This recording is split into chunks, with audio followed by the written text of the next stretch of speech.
Okay, gentlemen, you all ready? Relax. Don't get too close to the mic. So I'll start with this. This is basically, of course, the reason that we're all here. This is the reason why we have the UNFCCC and we have the COP process in the first place.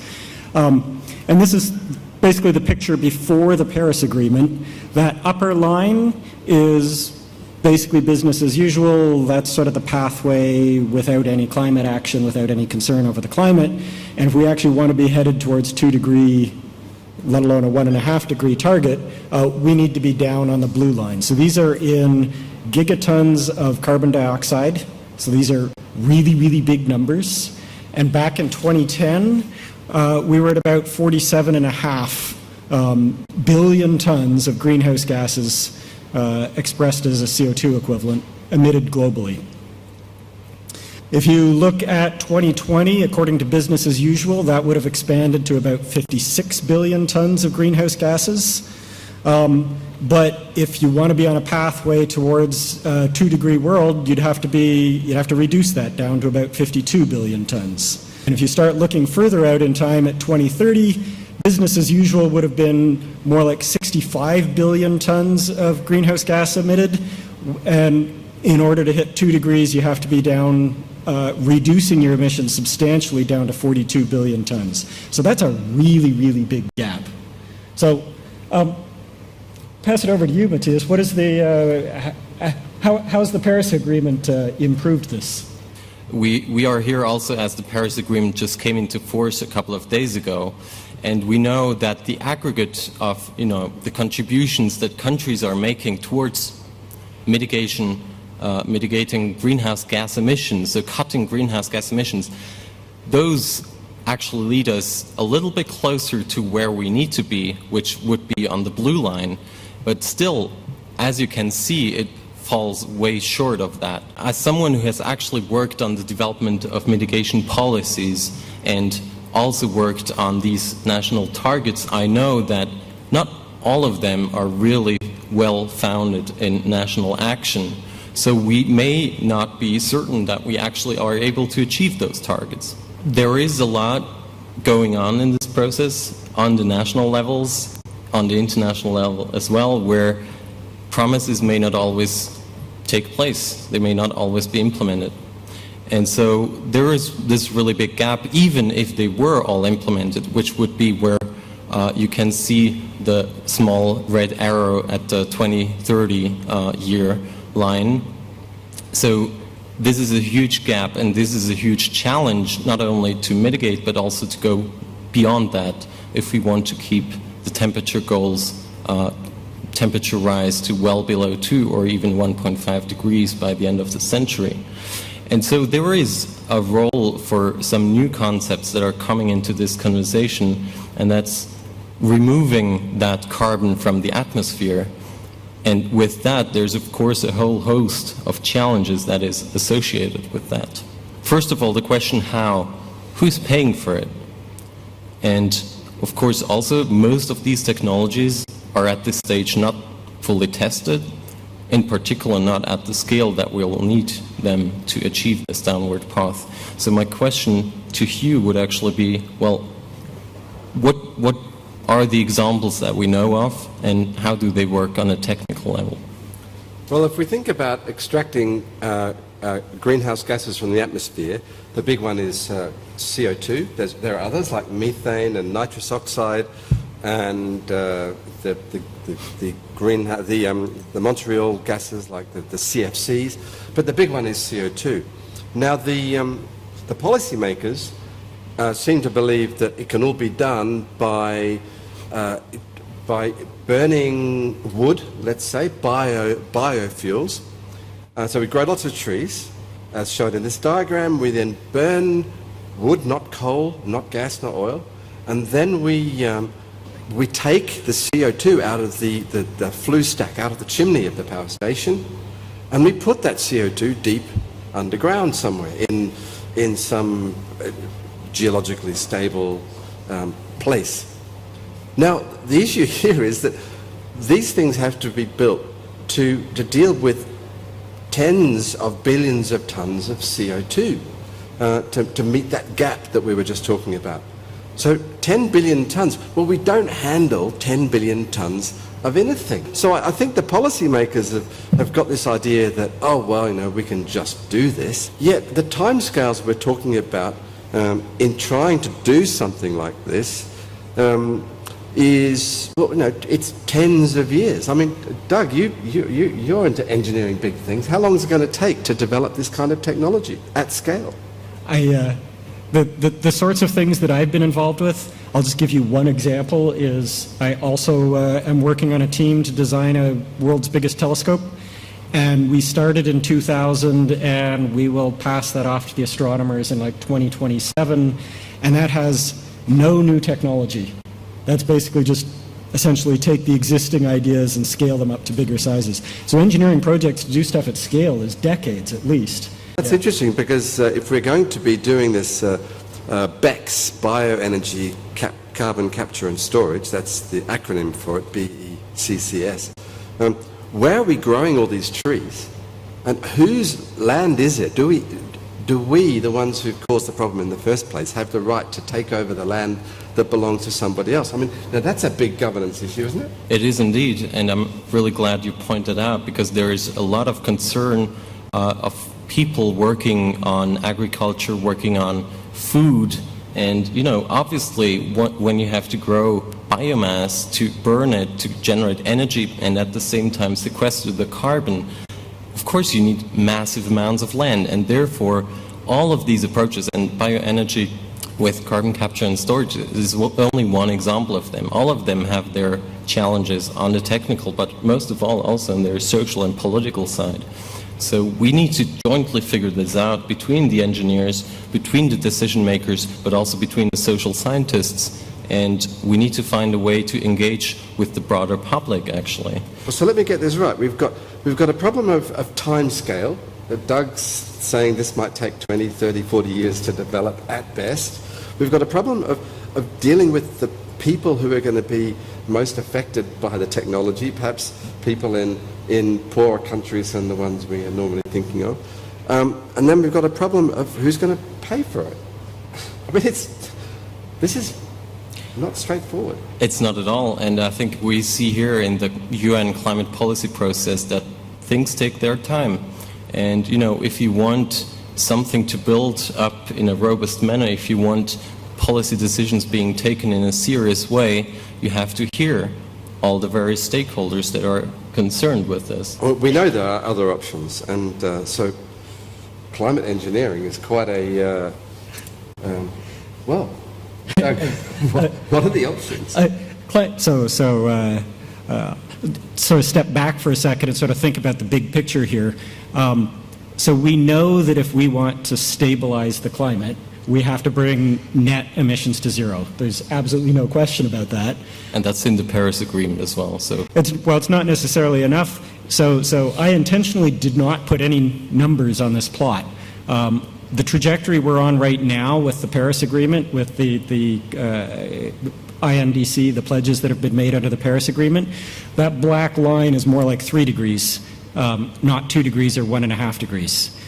And the level of difficulty it would take to shift that black line to a 1.5 or 2 degrees is a big deal. That's not to say we shouldn't try. We should try very hard, actually. We should try harder than we've tried anything before.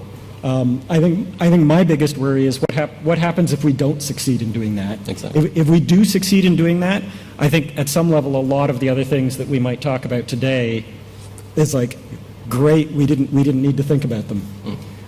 But the question is, what happens if not? So we mentioned this bioenergy with carbon capture and storage. That needs, if you look at the scenarios right now, that needs to be pulling out, I think it's 4 billion tons of CO2 per year, starting in like 2030. And the reason you need to start that in 2030 is because you need to learn how to scale that up so that you can do it at a big scale, like 10 billion tons a year, by later in the century. Well, 4 billion tons, that's the scale of the whole coal industry in the world, but with this colourless, odourless gas, rather than a solid lump. Yeah. Yeah, and gas is a lot harder to deal with than a solid. So we have a big problem here because there's actually no, let's say, political incentive up to now to really get the serious research started, serious both on the technical side, but also, of course, in the social and political and economic questions. And so the question is, when do we actually start that research? Should we really start it only when politicians are getting desperate, when we have levels of warming, greenhouse gas concentrations in the atmosphere that are well beyond what we can currently imagine? And I think the answer is no, probably, at least in my book. Shouldn't we rather start research now?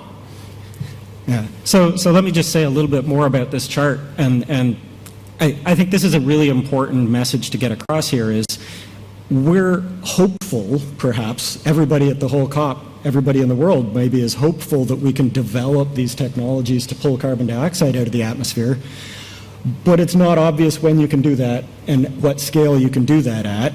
And in the interim, we may wind up with some period of overshoot where we get above 1.5 degrees or above 2 degrees. And if 1.5 degrees really is a threshold for dangerous climate change, what do you do if, Antarctic ice sheets start to melt and things like that? So there's one more piece of the puzzle that's possible. I'm not saying it's a good idea. I'm just saying it's something that we might want to talk about. And that is the question about solar geoengineering. So these are ideas like putting aerosols in the stratosphere to block some sunlight. And if you did that instead of cutting emissions, it doesn't even work.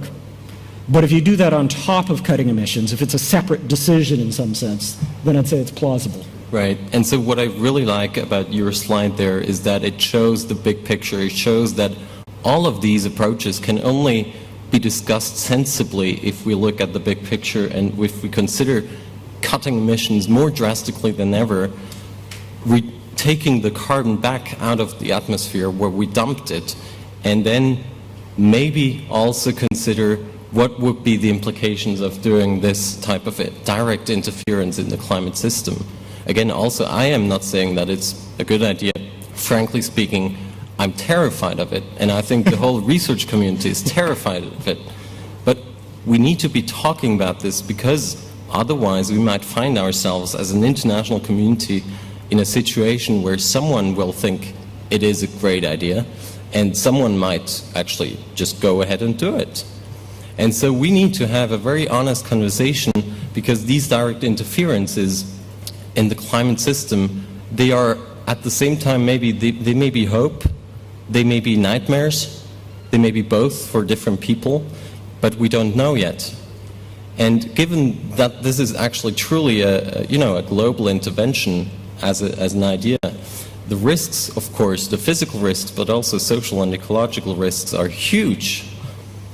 And so, in my view, governance, the quality of governance will critically affect the outcomes. And what do I mean by that? It means, in my view, that we need to have much more participation in this process. We need to engage with people of all walks of life, with organizations of all types, not just in the research community. We need transparency in doing that. So we need a way of engaging on a political level that is transparent, and we need to have mutual learning between all these different agencies that should be involved in this conversation.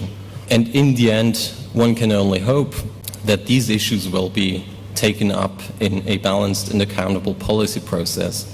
And so really what we need at this point is not to hide any longer, but to engage in a global conversation.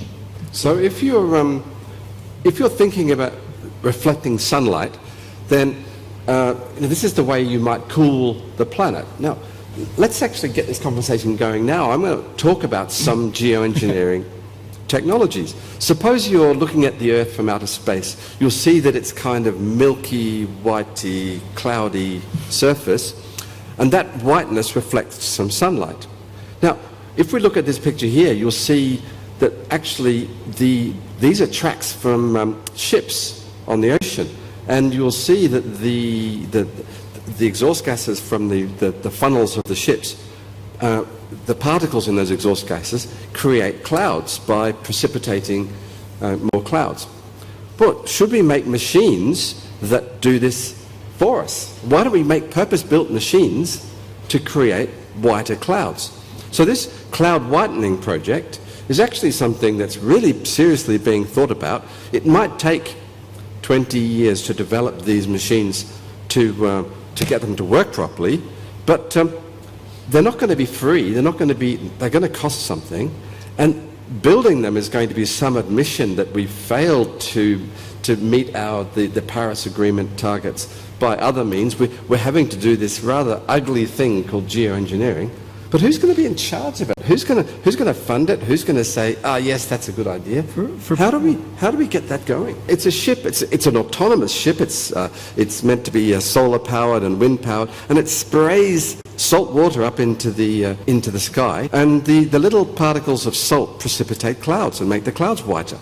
It seems nice enough, but it's actually, to do it at the scale that's going to cause global cooling of 1 or 2 degrees is a huge enterprise. Right, and so again, this is of course a very interesting example, it seems like a very nice idea actually, but of course we will not know until a broader, policy process, a broader consultation process is in place to actually judge whether or not the engineers have come up with an interesting solution or a contribution to the challenge. Are we allowed to start the research now, or do we have to wait until we're given some kind of green light? If you ask me, you are, but where do we get the funding from? Yeah, right, and that's the other question. Where is the money, and where is this sort of impetus on a political level to get engaged on these questions?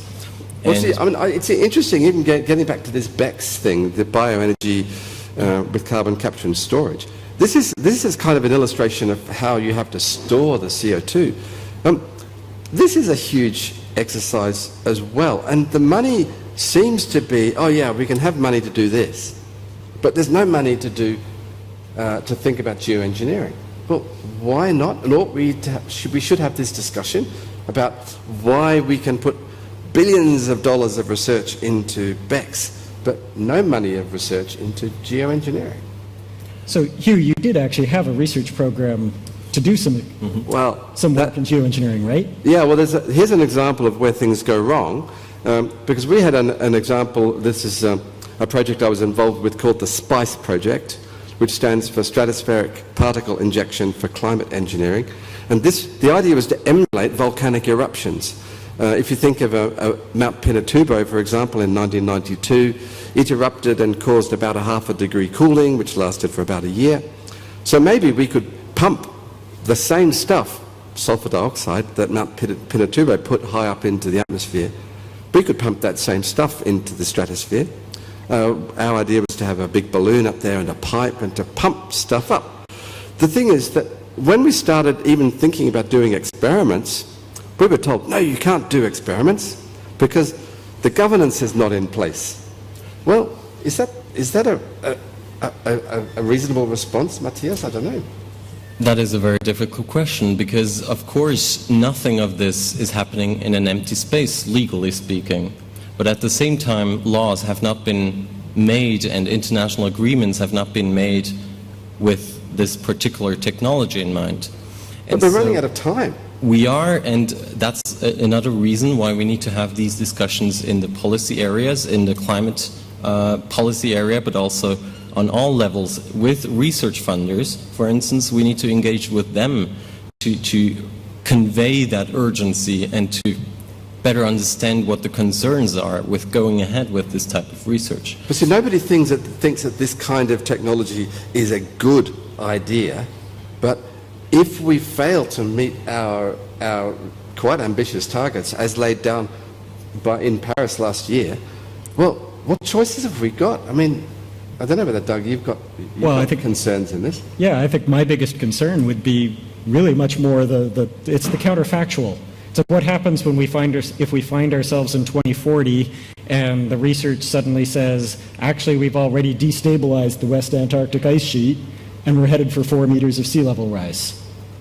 I think that's actually a real possibility. What happens if there's a heat wave and some tropical country suddenly discovers that it has no food crops because they've all died of heat stress? Well, so that's why we have to have this conversation starting now. Well, in fact, some of us have been talking about it amongst ourselves for perhaps 10 or so years. You've been working on and off with geoengineering, Doug, since 2006. So it's 10 years ago when this conversation began happening within the research community, but it's really odd that the conversation hasn't got out beyond that. It needs to, doesn't it, Matthias? It sounds like it's a taboo conversation, and I think part of that is simply people's fear that this is being proposed as an excuse not to mitigate, rather than thinking about this as something that might help us reduce risks further.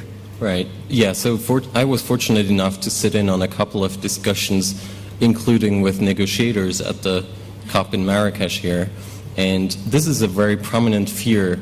Negotiators are trying to push as hard as they can to get ambitious mitigation going, and if they sense that talking about this issue will reduce their argument, they are afraid that they are actually working against themselves. Actually, what we have seen with the very limited, so far rather limited evidence in the social sciences, we have seen the contrary happening. We have seen that actually once we start talking about these drastic measures, people wake up and people realize actually if that's what we're talking about, then the climate change problem is really severe, and we need to think about going much further, cutting down on our personal emissions as well. We need to push harder against particular interests in this field, and we need to really seriously look at these issues because they might just pop up. It might take a bit of time to get people used to the really difficult ones, like pumping sulfates into the stratosphere. But maybe what we can be getting on with now are things that perhaps feel a little bit more benign. And this is a project which is quite interesting. It's about using photocatalysis, catalytic methods, like in the catalytic converter of your automobile, driven by solar power to remove things like nitrous oxide and methane and that not CO2. And these are gases that these things don't need the sequestering part. You don't need to store huge quantities of stuff underground. So this device maybe it's called a solar updraft tower. You heat up air using sunlight, and hot air rises up the chimney, and then you can process the air to extract greenhouse gases. So perhaps by starting with less scary technologies, might governance be easier, or is it still just as complicated? Well, I mean, in the end, someone will still need to be there and say, I stand behind this idea. And again, this is, another quite fascinating engineering idea, but we don't know whether, this will be taken up in a constructive way or whether it will be shut down. We can't predict policy processes. And this is, of course, it's like a journey. We don't know where we're really headed, but we know that by hiding behind our political statements, we can't go on emitting as we do. And we need to be discussing about these things as well. Well, this discussion is increasingly important, and it's hopefully becoming easier. And my wish for next year at COP23 is that there will be bigger discussions, more frank and open discussions.